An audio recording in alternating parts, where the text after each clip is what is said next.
Salut Internet, Pierre-Louis Renaud et aujourd'hui je vais te parler de tous les jeux que j'ai testés au cours du dernier mois. Je vais aussi te parler des actualités jeux de rôle parce qu'il paraît qu'il y a des grosses affaires qui se passent chez Wizard of the Coast. Est-ce que c'est un événement historique qu'on est en train de voir se dérouler sous nos yeux dans les bureaux de l'entreprise à Seattle? Et on va terminer ça avec des petites annonces ludiques parce qu'il y a des événements qui s'en viennent et des sociofinancements à ne pas manquer.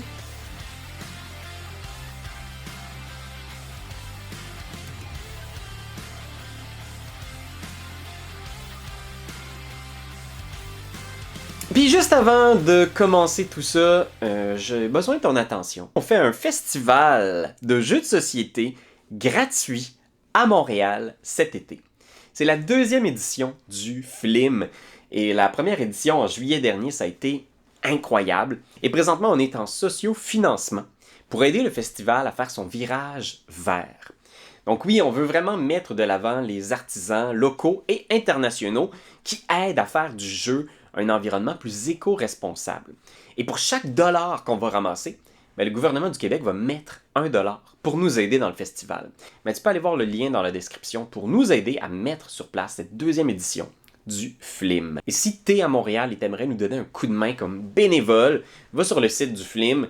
On a plein de cadeaux pour nos bénévoles. C'est vraiment génial de juste triper toute la fin de semaine à expliquer des jeux, rencontrer des gens. Fait que oui, n'hésite pas, va voir les affaires. Bon, commençons donc par cette grosse actualité. Donc au tout début du mois de mai, fin avril, il y a des employés de Wizard of the Coast. Donc Wizard of the Coast, c'est la compagnie qui a créé Magic the Gathering, qui possède aussi Donjon Dragon. Eh bien, on a appris que certains des employés étaient en train de créer un syndicat. Et ils ont des demandes auprès de leurs employeurs, donc les dirigeants chez Hasbro, qui est le gros consortium qui possède maintenant Wizard of the Coast depuis le milieu des années 2000 à peu près. Fait que ça a surpris beaucoup de gens parce qu'on avait toujours l'impression dans les derniers scandales entourant Donjon Dragon, Magic, que Wizard of the Coast et Hasbro, c'était des termes un peu interchangeables. Et que tous les employés étaient un petit peu, des pions, des rouages dans l'énorme machine corporative de Hasbro. Pensez au scandale de l'OGL, par exemple. Pensez au scandale d'intelligence artificielle détecté dans certains ouvrages de Wizard of the Coast, etc., etc. Et bien maintenant, l'Union le dit haut et fort. Ils ne veulent plus être reliés à ces scandales-là. Il y a une liste de demandes que les employés ont faites. Je la trouve très intéressante et très raisonnable aussi. On parle entre autres d'une culture du crunch qui pousserait les employés de Wizard of the Coast à travailler le soir, les week-ends et de ne pas être rémunérés souvent pour ces heures supplémentaires pour ce qu'on dirait dans le jargon closer les projets. Donc terminer par exemple les produits à temps pour la date de tombée. Et ça met beaucoup de pression sur les employés pour créer, produire et livrer très très rapidement. On demande aussi de mettre clairement des limites dans la pratique de l'entreprise sur l'utilisation de l'intelligence artificielle. Ce que ça laisse sous-entendre, c'est qu'il y a des gens au milieu de la machine Hasbro qui aimeraient éventuellement utiliser l'intelligence artificielle pour produire du contenu de carte, créer des nouvelles mécaniques et de peut-être utiliser ces outils-là pour faire de nouvelles images ou aider à augmenter la productivité, toujours aux dépens des employés humains. Parce que c'est une des demandes aussi qui est faite par le syndicat, puis c'est de protéger les emplois des gens qui sont chez Hasbro. Il y a eu plusieurs licenciements dans le temps des fêtes dans les dernières années. Ils ont licencié des tonnes et des tonnes d'employés. 90% du studio Sigil qui ont créé le VTT révolutionnaire a été licencié l'an dernier. On dirait que ces demandes-là laissent voir l'environnement de travail pour ces créatifs-là au sein de la machine Hasbro. Le syndicat semble pour l'instant regrouper les créatifs au sein de l'équipe de Magic the Gathering, donc le jeu de cartes. Mais le projet de ce qu'on peut voir en ligne, c'est d'inclure éventuellement tous les employés de Wizard et donc aussi les employés qui travaillent dans le studio de Donjon Dragon. Donc comment est-ce que cette histoire-là va se déployer? Est-ce que ça va peut-être créer un nouveau rempart entre le jeu qu'on aime tous, Donjon Dragon, et les politiques parfois un peu requins de Hasbro? Je pense que c'est important qu'on se rappelle qu'on est toujours plus fort quand on s'unit ensemble. On peut parfois avoir l'impression qu'on peut rien faire, que les riches et les puissants, ben c'est comme ça, ils vont nous écraser, puis on n'a pas notre mot à dire. Ben notre voix, nous les joueurs, nous les créatifs, ben elle a vraiment une importance. Puis on l'a vu dans le scandale de l'OGL. Il y a eu une réaction immédiate quand ils ont vu l'ensemble de la communauté se dresser contre les pratiques non éthiques de Hasbro. Ben ils ont immédiatement fait marche arrière. Fait que je pense que c'est important quand on voit des choses comme ça qui sont exprimées, qu'il y a un environnement de travail toxique chez Wizard of the Coast, chez Hasbro, ben qu'on soutienne ces employés-là et leur démarche. Fait que oui, pour l'instant, moi je vous invite à aller sur la page du syndicat pour voir les demandes des employés de Wizard of the Coast. Il y a différentes façons que vous pouvez faire pour les aider, pour les supporter dans cette démarche-là. Puis ben, on en saura probablement plus très bientôt. À bas le capitalisme! Parlant des abus du système, hey, imaginez un système dans lequel on force tous les habitants d'une planète à se battre dans un donjon jusqu'à la mort, jusqu'à ce qu'il n'y en reste qu'une poignée, à laquelle on va offrir des jobs de marde comme personnages non joueurs pour le reste des saisons de Dungeon World, le donjon fou de Dungeon Crawler Carl. J'ai l'impression d'avoir parlé énormément de cette série de livres qui présente justement Carl, qui est un technicien de la marine assez ordinaire, qui se retrouve à être un des derniers survivants de l'humanité, parce que la planète Terre est transformée en donjon du jour au lendemain, et Carl se retrouve à participer à une télé-réalité extraterrestre qui le pousse à combattre des monstres et gagner des niveaux, jusqu'à mourir ou survivre au dernier étage, le 18e du donjon. On est rendu au tome 7 déjà, des aventures de Carl et de son chat Princesse Donut. Et il y a quelque chose de très drôle, de très absurde, de très flyé. Par exemple, la classe de Carl. Dès que tu arrives au niveau 3, tu peux choisir une classe de personnage. Et c'est un anarchiste incendiaire. Donc lui, sa spécialité, c'est de tabasser les gens, de foutre le bordel et de lancer des bombes et des cocktails Molotov. Princesse Donut, elle, c'est une enfant actrice. C'est ça sa classe de personnage. Donc, à chaque niveau, elle peut choisir une nouvelle classe dans un choix de 3 classes. Tu sais, tu le vois peut-être, là, mais il y a un game design vraiment flyé. Puis là, tu te dis, c'est encore du livre dont tu parles? Et oui, hein, c'est vraiment un livre qui nous plonge dans l'expérience de observer des gens jouer à un jeu de rôle, à un jeu vidéo un peu fou, un peu déjanté, et où les enjeux sont leur vie. Et c'est Renegade Games qui nous offre maintenant le jeu de rôle de Dungeon Crawler Carl. Fait que le socio-financement a explosé complètement dès les premiers jours. En ce moment, on est à près de 9 millions, bientôt 10 millions de levées pour la campagne.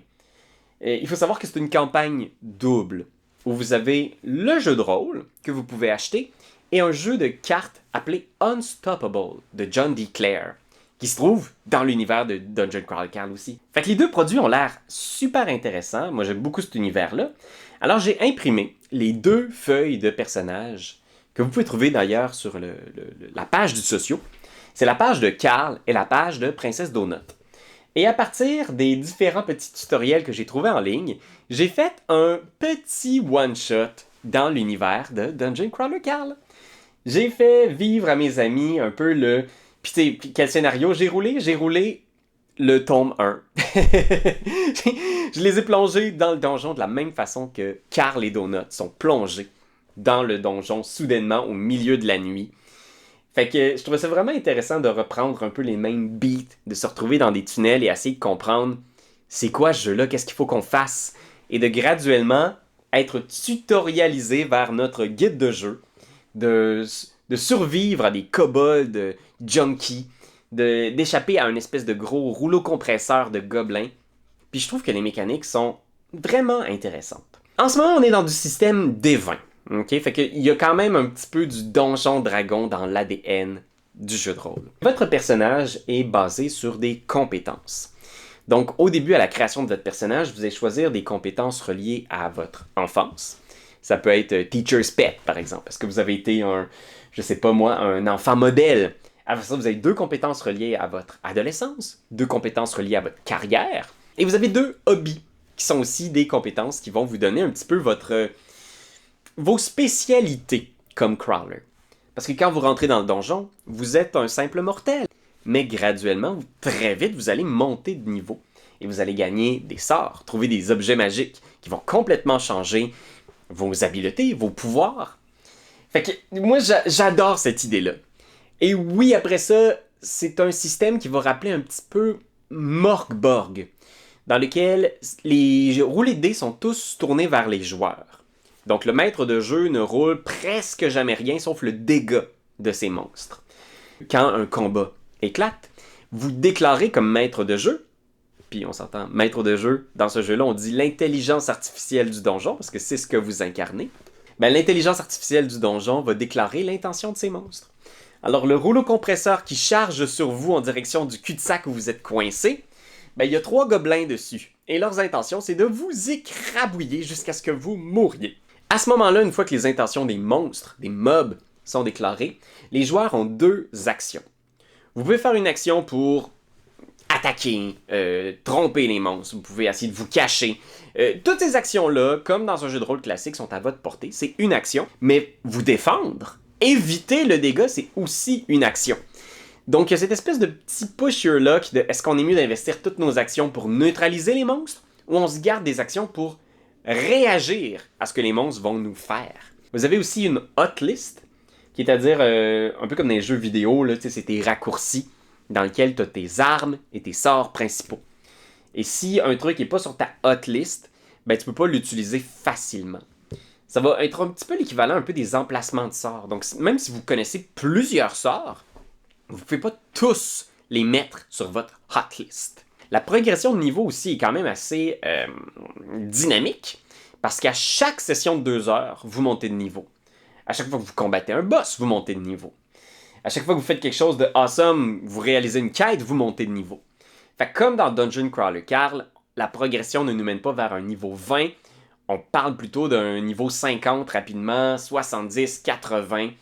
Fait que ça, j'ai hâte de voir. J'ai vraiment hâte de voir les classes qui vont être proposées. J'ai l'impression, avec le peu qu'on nous a montré, qu'il va y avoir beaucoup de place à la créativité puis au homebrew. Je dis homebrew parce que le système de Dungeon Crawler Carl est tellement chaotique que ça m'apparaîtrait un peu déraisonnable d'imaginer que dans un livre, on puisse couvrir toutes les possibilités de classes, de sorts, d'objets que l'intelligence artificielle peut nous lancer. J'ai l'impression qu'on va nous donner les outils pour que les joueurs et le MJ puissent créer eux-mêmes leur propre truc un peu flyé. Parce que c'est ça qui est intéressant dans Dungeon Crawler Carl, c'est de se retrouver avec un wok magique. Tu sais, c'est ce genre de truc-là, vraiment flyé. Fait que j'espère que le jeu va nous donner des outils pour pouvoir un peu briser le jeu. Ça a toujours été ça le plaisir des romans de Dungeon Crawler Carl, fait que j'espère qu'on va le retrouver dans les livres. Fait qu'on a backé le jeu, fait qu'éventuellement, inévitablement, on va vous en reparler, on va plonger dedans et on pourra regarder ensemble de quoi ça a l'air quand ça arrivera sur le marché. Pour l'instant, il reste un peu moins d'1 semaine à la campagne, alors si ça vous intéresse, ben c'est votre chance. Il y a aussi des miniatures qui sont wow, vraiment cool. Il y a le livre de règles, mais il y a aussi juste le Starter Set, qui est une boîte contenant le nécessaire pour jouer les 3 premiers niveaux du donjon. Fait que si vous voulez vous lancer, mais peut-être pas dans la grosse aventure, peut-être commencer par là. Fait que allez jeter un œil, puis allez voir les règles aussi de Unstoppable, parce que ça a l'air d'être un jeu extrêmement solide. J'ai aussi pu faire un petit survol d'un jeu très cosy, très étrange. C'est pas un type de jeu auquel je m'attaque souvent, mais là, j'étais curieux. Ça s'appelle The Perfect Rock. On est une civilisation qui a perdu sa terre natale. Et on cherche un nouvel endroit où installer notre civilisation. On n'est pas nécessairement des humains. On peut venir d'une planète aquatique, une planète volcanique. On peut avoir été une civilisation très ancienne. Fait que le but du jeu, c'est de écrire notre voyage où on va croiser différentes planètes, différents systèmes. On va envoyer des drones et des explorateurs à la surface pour apprendre la composition de cette nouvelle Terre et de déterminer si oui ou non c'est une planète qui conviendrait à notre civilisation. Ce que j'ai trouvé vraiment étonnant ce jeu-là, c'est que c'est un jeu solo, un peu de journaling si on veut. Ça m'a fait penser à des des livres, à des produits comme A Thousand Years Old Vampire, le journal d'un vampire millénaire. C'est pas le genre de jeu dans lequel il y a de l'action essoufflante. On est vraiment plus dans un rapport d'exploration. Fait que c'est un jeu de world building solitaire. Vous pouvez jouer à plusieurs si vous voulez partager l'expérience, avoir quelqu'un qui prend des notes, pouvoir échanger des idées, rebondir sur la créativité des autres, ça vous pouvez le faire. Mais le jeu prend pour acquis que vous allez sûrement le faire seul. Et ce qui est vraiment intéressant, c'est que vous avez cette carte que vous posez sur la table et on vous invite à utiliser des roches. Fait que oui, sortez dehors, allez sur la plage, sur la grève, dans un parc, trouvez des roches intéressantes. Soit parce qu'il y a du quartz dedans, il y a des petits traits de couleur, peut-être qu'il y a un fossile, peut-être qu'il y a une structure intéressante, peut-être qu'elle est poreuse, peut-être qu'elle est vraiment lourde. Et utilisez ces roches-là pour vous inspirer la composition des planètes que vous découvrez. C'est vraiment un bel outil, puis je pense que c'est hyper inspirant si vous avez un jeu de rôle d'exploration. Si vous avez un jeu de rôle fantastique, futuriste par exemple, vous jouez à Traveller ou à Starfinder, ben, cet outil-là peut vous aider à construire vos différents systèmes solaires. C'est vraiment génial. Et à chaque planète que vous explorez, il y a un petit lot de questions auxquelles il faut répondre. C'est quoi la composition de l'atmosphère? C'est quoi la couleur du ciel? Qu'est-ce qu'on retrouve à la surface? C'est quoi la faune, la flore? Il y a une série d'étapes à explorer. Et au final, vous avez des fois des bonus aussi. Vous trouvez peut-être des ruines, des choses qui ont appartenu à d'autres civilisations. Et c'est tellement inspirant. J'adore les histoires d'exploration. Dernièrement, j'ai lu We Are Bob, We Are Legion, qui est l'histoire d'une sonde consciente qui explore le système solaire et ses environs. Et c'est tellement intéressant de juste découvrir de nouvelles roches, de nouveaux systèmes, de nouveaux vivants, de nouvelles créatures, de nouvelles façons de faire, de nouvelles cultures. Fait que j'ai trouvé que c'est un petit jeu hyper inspirant. Après, c'est peut-être un petit peu... Ça nous laisse peut-être un peu sur notre faim quand on a envie d'histoire. Il n'y a aucune étape du jeu dans laquelle on va descendre sur la planète, explorer, vivre, construire. C'est vraiment, on explore et on repart. C'est tout. Donc oui, il y a peut-être une petite déception là dans le côté très paysage observateur du jeu. Mais c'est la proposition de A Perfect World. Si vous cherchez un jeu pour vous détendre peut-être ce printemps, juste imaginer de planètes lointaines, des nouvelles façons de voir l'univers, mais vous pouvez aller voir. Le livre est disponible en PDF. Puis il y a aussi la version qui vient avec des cartes et des petits... c'est vraiment comme des cartes à jouer là, avec différents types de roches. Si vous n'avez pas de la rocaille chez vous, puis que vous avez difficilement accès à la ressource géologique, ben ils vous couvrent là-dessus. Ils ont des roches pour vous que vous pouvez utiliser qui sont très inspirantes. Des roches en papier, mais qu'est-ce que tu veux. Hein? Fait que voilà, c'était mon petit tour d'horizon de A Perfect Arc. Et finalement, dans les petites annonces ludiques, on m'a envoyé un lien pour une plateforme de jeu. En fait, c'est même un jeu de rôle québécois et une plateforme de jeu en ligne qui s'appelle Guerre et Quête. Guerre et Quête, c'est quelque chose qui existe depuis 1993. C'est tenu à bout de bras par des passionnés qui vont enseigner le jeu de rôle dans les écoles. Et ils ont maintenant une plateforme en ligne que vous pouvez visiter. Si vous voulez en savoir plus sur leur jeu de rôle qu'ils ont créé, ils ont aussi dans cette plateforme-là des façons de jouer justement dans des genres de chambres virtuelles. Vous pouvez créer les personnages, avoir les parties, faire vos cartes, tout ce que vous voulez. Ça se retrouve sur leur plateforme. Fait qu'allez jeter un œil là-dessus, c'est des passionnés. Ils m'ont envoyé le lien. Vous pouvez y aller, il n'y a pas de souci. Le lien est dans la description. Fait que voilà pour mon petit survol du mois Internet. J'espère que tu as pu passer beaucoup de belles parties de jeux de rôle, que tu as pu bien t'amuser, toi aussi. Je continue toujours mes recherches des meilleurs one-shot. Écoute, j'en ai lu vraiment un bunch. D'ailleurs, merci à tous ceux qui m'ont envoyé des liens de leurs one-shot qu'ils ont créés. N'hésitez pas s'il y a un one-shot que vous avez roulé, que vous avez vécu de l'intérieur. C'est-à-dire une partie de jeu de rôle qui se joue là en une soirée de jeu de rôle. Tu sais, un genre de... entre 2 et 4 heures de matériel, là, une histoire continue. Bing, boum, c'est fini. ben, je vais faire un top 10 des meilleurs one-shot jeux de rôle, puis pour l'instant, je suis en recherche. Fait qu'hésitez pas à m'envoyer les liens de one-shot intéressants que vous avez vécu. On a plein d'autres projets qui s'en viennent pour l'été. Notre bon vieux pote Pierre-Philippe Renaud s'en vient à Montréal pour rouler un one-shot de jeu de rôle avec nous. Et il va rouler pour nous du bon vieux mythique Bastion Land. Ça va être vraiment chouette. Pépé est vraiment solide sur ce système-là. C'est quelque chose qu'il maîtrise hyper bien. J'adore les règles de ce jeu-là. Fait que oui, on va jouer en personne avec les amis et ça va se trouver sur notre Patreon. Fait que, ben là, écoutez, là, il faut d'abord les tourner. Comme ça, on va les monter. Mais ça devrait s'en venir là, d'ici le mois prochain. D'ici là, n'hésitez pas à aller voir toutes nos parties. Sur Patreon, il y a du stock en maudit. Merci d'être là. Lâche pas la patate. Puis passez un bon printemps. Il fait donc bien chaud. Seigneur. Bye!